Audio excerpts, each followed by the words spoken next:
Du livre Le ministère de la guérison, chapitre 2, les jours de ministère, deuxième partie. Tôt le matin, Pierre et ses compagnons vinrent dire à Jésus que la foule de Capernaum était à sa recherche. Ils furent surpris par la réponse du Christ.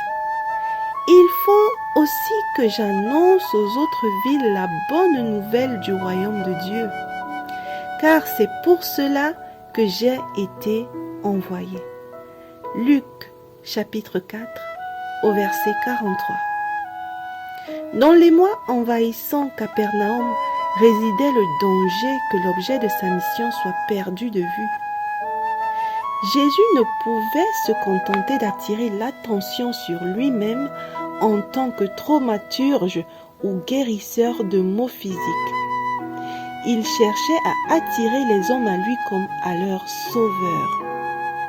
Les gens étaient prêts à croire qu'il était venu en roi pour établir un royaume terrestre, mais Jésus désirait tourner leurs esprits du terrestre au spirituel. Un simple succès mondain gênerait son œuvre. L'admiration d'une foule frivole s'accordait mal à son tempérament. À sa vie ne se mêlait aucun égoïsme.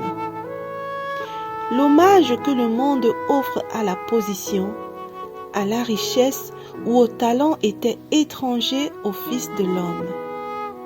Jésus n'employa aucun moyen utilisé par les hommes pour obtenir l'allégeance ou l'hommage.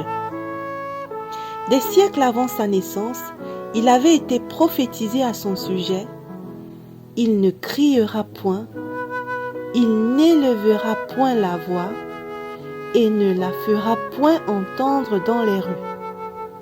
Il ne brisera point le roseau cassé et il n'éteindra point la mèche qui brûle encore. Il annoncera la justice selon la vérité. Ésaïe 43, les versets 2 et 3.